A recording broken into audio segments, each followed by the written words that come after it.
नमस्कार दोस्तों, स्वागत है आप सभी का आर्यन एकेडमी के यूट्यूब प्लेटफॉर्म पर। आज के इस क्लास में हिंदी के क्वेश्चन होंगे जो यूपी टेट और सुपर टेट के लेवल से बहुत इंपॉर्टेंट क्लास है।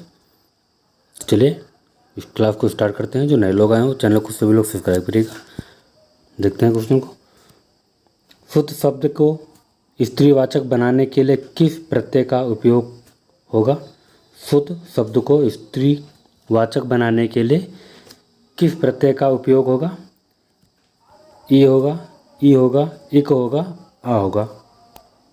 तो शुद्ध शब्द का स्त्रीवाचक बनाने के लिए प्रत्यय का प्रयोग किया जाएगा तो आ का किया जाएगा। तो डी वाला आपका ऑप्शन बिल्कुल राइट है। नेक्स्ट क्वेश्चन देखते हैं। नाक का बाल होना मुहावरे का अर्थ है। नाक का बाल होना मुहावरे का अर्थ है अधिक समीप होना, कष्ट देना, अधिक प्रिय होना, पालतू होना। तो इस क्वेश्चन का ऑप्शन अधिक प्रिय होना। नाक का बाल होना तो अधिक प्रिय होगा। तो सी वाला आपका ऑप्शन बिल्कुल सही है। अगला क्वेश्चन देखते हैं। अश्व का पर्यायवाची शब्द निम्नलिखित में से कौन सा नहीं है? तो पूछा अश्व का पर्यायवाची शब्द कौन सा नहीं है। अश्व माने घोड़ा, तो घोड़ा का पर्यायवाची कौन सा नहीं है? घोड़ा, घोटक, कटक है। तो ये क्वेश्चन का ऑप्शन कटक, यही वाला सी वाला आपका ऑप्शन नहीं है। घोड़ा, घोटक और है ये सब घोड़ा के पर्यायवाची हैं अश्व के, मगर सी वाला आपका ऑप्शन बिल्कुल राइट है। अगला क्वेश्चन देखते हैं। जो एक स्थान पर टिक कर नहीं रहता है वाक्य के लिए एक शब्द कौन सा होगा? जो एक स्थान पर टिक कर नहीं रहता है तो वाक्य के लिए कौन सा शब्द होगा? अस्थिर होगा, अडिग होगा, आयावर होगा, गतिशील होगा। तो ये जो एक स्थान पर टिक नहीं सकता है उसे आयावर कहते हैं। तो सी वाला आपका ऑप्शन बिल्कुल सही है। अगला क्वेश्चन देखते हैं। समास का अर्थ है, तो समास का क्या अर्थ होगा? संक्षेप होगा, विच्छेद होगा, विस्तार होगा, नवीन अर्थ होगा। तो समास का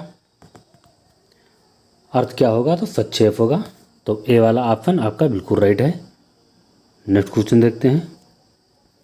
भाषा के संदर्भ में उपचारात्मक शिक्षण का उद्देश्य है। तो भाषा के संबंध में उपचारात्मक शिक्षण का उद्देश्य भाषा प्रयोग संबंधी कठिनाइयों की पहचान तथा उसका निदान, बच्चों को व्यस्त रखना, बच्चों को श्रेणीवार व्यक्त करना, बच्चों को त्रुटियों की केवल सूची बनाना। तो ये भाषा के संदर्भ में उपचारात्मक शिक्षण का उद्देश्य है। तो भाषा प्रयोग संबंधी कठिनाइयों की पहचान का उसका निदान करना।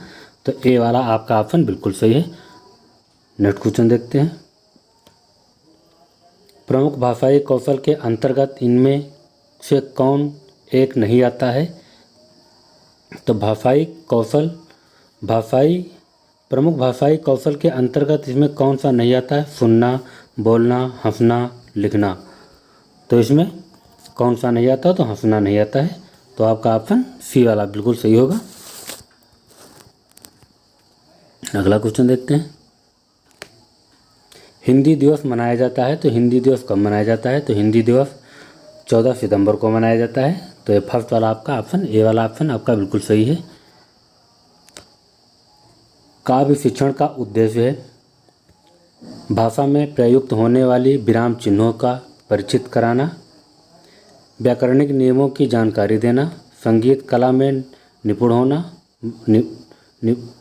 निगुण बनाना, रसानुभूत एवं आनंदभूत कराना। तो इस क्वेश्चन का ऑप्शन आपका डी वाला बिल्कुल सही है।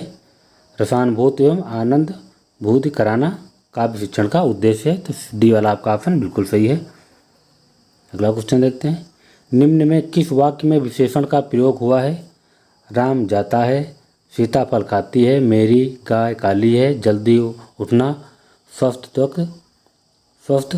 वर्धक होता है।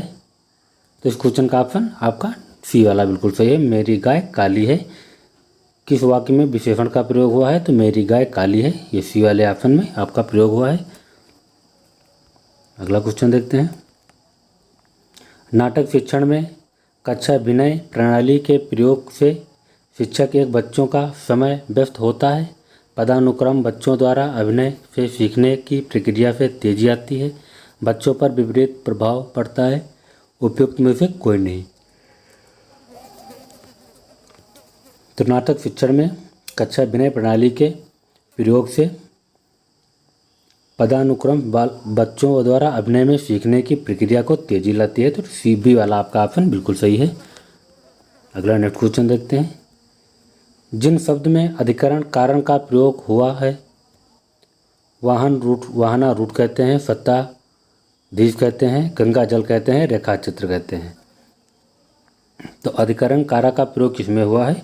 तो ये वाहना रूट में हुआ है। तो फर्स्ट वाला ऑप्शन आपका बिल्कुल सही है। अगला नेक्स्ट क्वेश्चन देखते हैं। जिस रस को रसराज कहा जाता है, किस रस को रसराज कहा जाता है? तो ये श्रृंगार रस को रसराज कहा जाता है। तो फर्स्ट वाला ऑप्शन आपका बिल्कुल सही है। घनानंद को किस युग का कवि माना जाता था? तो घनानंद किस युग के कवि माने जाते थे? आदिकाल के, भक्तिकाल के, रीतकाल के, भारतेंदु काल के। तो इनको रीतकाल का घनानंद को कवि माना जाता था। तो सी वाला आपका ऑप्शन बिल्कुल सही है। निम्नलिखित में शुद्ध वर्तनी वाला शब्द है, तो शुद्ध वर्तनी का शब्द कौन सा है? तो शुद्ध वर्तनी वाला आपका सी वाला आपका आप बिल्कुल ऑप्शन सही है, आशीर्वाद। नेक्स्ट क्वेश्चन देखते हैं। को से किस कारण चिन्ह का बोध होता है? कर्म कारक, करण कारक, संप्रदान कारक, अधिकरण कारक। तो कर्ता ने कर्म को, तो फर्स्ट वही वाला ऑप्शन आपका बिल्कुल सही है। को कर्म कारक के द्वारा बोध होता है। तो फर्स्ट वाला ऑप्शन बिल्कुल सही है। सच्चिदानंद हीरानंद वाजपेयी का उपनाम क्या था?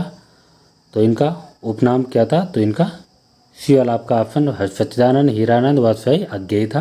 तो सी वाला आपका ऑप्शन बिल्कुल सही है। बिहारी के प्रसिद्ध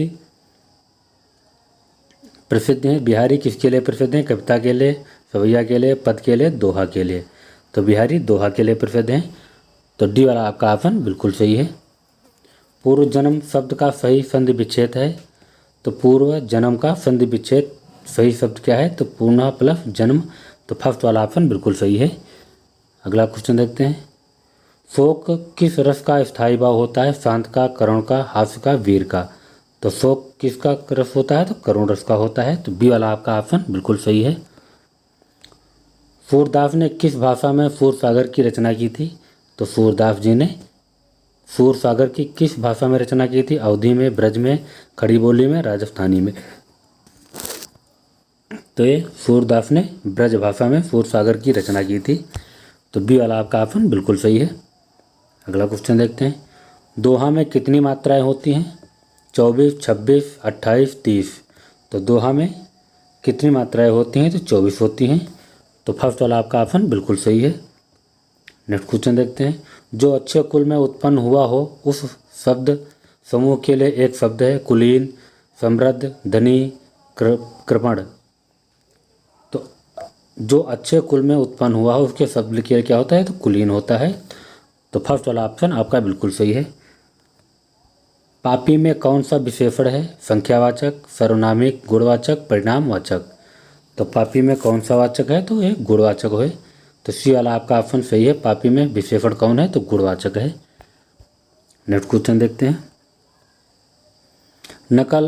नवल सुंदर श्याम शरीर की, सलज नीरद सी कमल क्रांति थी, मैं कौन सा अलंकार है? उपमा है, रूपक है, श्लेष है, उत्प्रेक्षा है।